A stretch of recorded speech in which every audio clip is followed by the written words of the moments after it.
अस्सलाम वालेकुम। हैप्पी किसान पाकिस्तान पे खुश आमदीद। दोस्तों, मकई के हवाले से वीडियो लेके आपकी खिदमत में हाज़िर हूँ।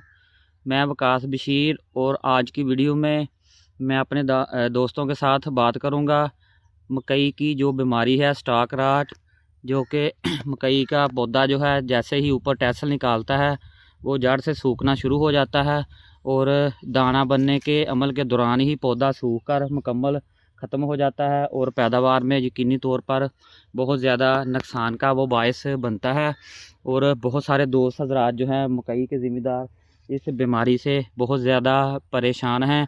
और अगर इसके इलाज की बात की जाए तो अभी तक कोई भी पेस्टिसाइड कंपनी जो है इसका इलाज दरियाफ्त जो है वो नहीं कर सकी।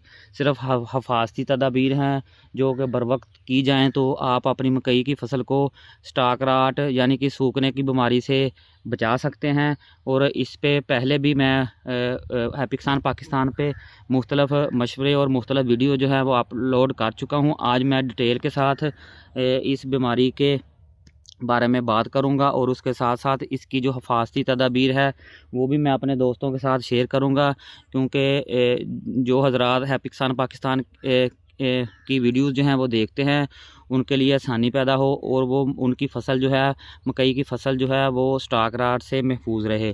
तो दोस्तों, स्टॉक राट की जो बीमारी है वो हमारे पाकिस्तान में हमारे काश्तकार हजरात का काफ़ी ज़्यादा नुकसान जो है वो कर रही है। और ये इस वक्त मैं जिस खेत में मौजूद हूँ इस खेत पर भी जो माइनर सा अटैक जो है वो स्टॉक राट का आ चुका है।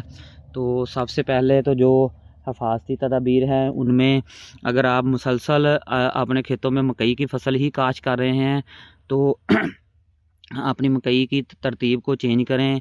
इसमें गंदम और चावल की फसल ज़रूर लेके आएँ। मकई की फसल को वक्फ़ा दें ताकि जो इसका बैक्टीरिया है जो जरासीम है ज़मीन में मौजूद है वो ख़त्म हो सके। और उसके साथ साथ आप अपनी ज़मीन में गहरे हल चलाएं। और अगर आपकी ज़मीन में आपको स्टॉक राट की बीमारी महसूस हो रही है तो अपनी ज़मीन में ज़मीन को पोटाश दें, फोलियर या लिक्विड किस्म की लिक्विड या पाउडर फार्म में पोटाश जो है वो ज़रूर दें।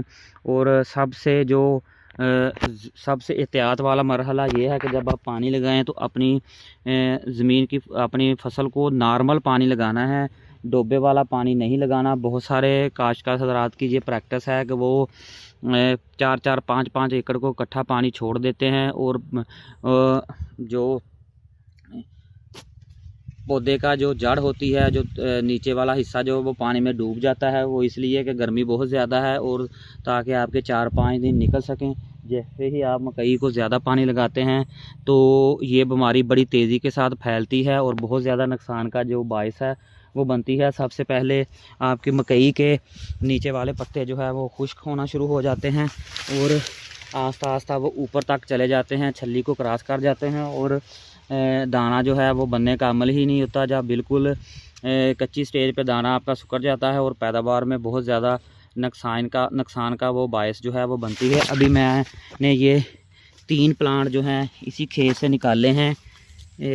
ये मुकम्मल तौर पर ये पौधा खुश्क होकर ख़त्म हो चुका है और इसकी आप नीचे जड़ वाला हिस्सा देख सकते हैं कि मुकम्मल तौर पर इसका जड़ का कनेक्शन जो है वो ज़मीन से ख़त्म हो चुका था, जिसकी वजह से पौधे ने ग्रोथ ही नहीं की। और इसके साथ साथ ये वाला पौधा है जिस पे बीमारी ने हमला किया था और आस्ता आस्ता ये ऊपर की तरफ ये बीमारी जो है वो सूखने का अमल जा चुका है और ये पौधा छल्ली जो है वो नहीं उठाएगा।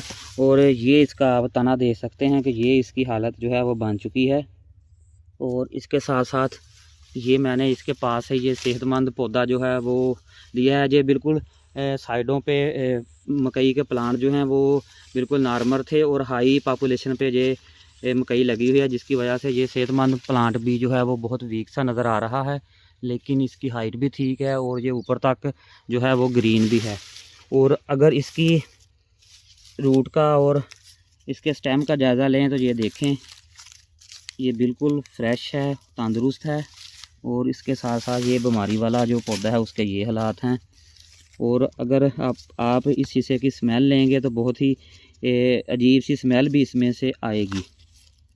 तो ये देख सकते हैं, अगर आपकी फ़सल में भी ये स्टॉक राट की बीमारी जो है आपके खेतों में आ रही है, जब आप महसूस कर रहे हैं, तो फ़ौरी तौर पर ये हिफाजती तदाबीर जो कि मैं बताने लगा हूँ उन पर अमल किया जाए। अगर पिछली फ़सल में भी आपकी फ़सल पे स्टॉक राट की बीमारी आई थी तो आपने इसके 2-3 एहतियाती तदाबीर हैं, 2-3 फार्मूले हैं, अगर उन पर अमल किया जाए तो आप अपनी फ़सल को स्टॉक राट से महफूज रख सकते हैं। जैसे ही आपकी फ़सल 3 से 4 फुट की हो तो आपने कॉपर ऑक्सीक्लोराइड और कसुगामाइसिन जो है वो नीचे फ्लड करनी है। कॉपर ऑक्सीक्लोराइड 1 kg और कसुगामाइसिन और इस्टा का 1 लीटर जो है वो आपने फ़ी एकड़ जो है फ्लड करना है। या अगर आप मुख्तलिफ़ किस्म के ये मिक्सचर पाउडर फार्म में मिलते हैं तो 2 पैकेट आपने कॉपर ऑक्सीक्लोराइड और कसुगामाइसिन का जो 3 से 4 फुट की हाइट में ही इसको जो है वो फ्लड कर देना है। तो अगर आप टाइमली इसको फ्लड कर देंगे तो आपकी फ़सल जो है वो स्टॉक राट से महफूज रहेगी। और उसके साथ साथ अगर आप अपनी फ़सल को 2 से 3 किलो नीला थोथा या आप फटकरी 2 से 3 किलो फ़ी एकड़ फटकरी फ्लड करते हैं तो वो भी आपकी फ़सल को स्टॉक राट से यकीनी तौर पर बचाएगी। ये बहुत ही आज़मूदा नुस्खे हैं जो मैं आपको शेयर कर रहा हूँ, बता रहा हूँ। आपने कोशिश करनी है कि 3 से 4 फुट की जब आपकी मकई की हाइट हो तो आप कॉपर ऑक्सीक्लोराइड या कसुगामाइसिन फ्लड कर दें, या आप नीला थोथा 2 से 3 किलो फ्लड कर दें, या आप 2 से 3 किलो फटकरी जो है वो फ्लड कर दें। और पानी की जो मकदार है वो आपने मुनासिब रखनी है, बहुत ज़्यादा पानी अपनी फ़सल को नहीं लगाना। और अगर आपकी फ़सल जो है वो टेस्लिंग पे जा चुकी है और आप महसूस कर रहे हैं कि बीमारी का अटैक हो सकता है तो आप फ़ौरी तौर पर 2 से 3 किलो फटकरी जो है वो फ्लड करें। जब ये बीमारी आपके खेत में आ जाएगी तो फिर इसको कंट्रोल करना काफ़ी मुश्किल है। बहरहाल एंड पे अगर आप की बीमारी आ चुकी है और आप कुछ भी नहीं कर सके तो 2 से 3 किलो फटकरी अगर आप फ्लड करेंगे तो आपकी बीमारी काफ़ी हद तक जो है वो कंट्रोल जो है वो हो जाएगी। और अगर मकई के बारे में मज़ीद कोई आपका कोई क्वेश्चन हो तो आप इनबॉक्स में पूछ सकते हैं। मैं इंशाल्लाह वक्त निकाल के आपको कोशिश करूँगा कि अच्छे तरीके से गाइड कर लूँ। और इसके साथ साथ मैं अपने दोस्तों को रिक्वेस्ट करूंगा, जिन दोस्तों ने अभी तक हैप्पी किसान पाकिस्तान को सब्सक्राइब नहीं किया वो हैप्पी किसान पाकिस्तान को सब्सक्राइब कर ले, बेल आइकन को दबा लें, ताकि मुख्तलिफ़ फसलों के हवाले से और मुख्तलिफ़ फसलों के रेटों के हवाले से जो वीडियोज़ हैप्पी किसान पाकिस्तान पे अपलोड होती हैं आपको बर वक्त देखने को मिलती रहें। अल्लाह हाफिज़।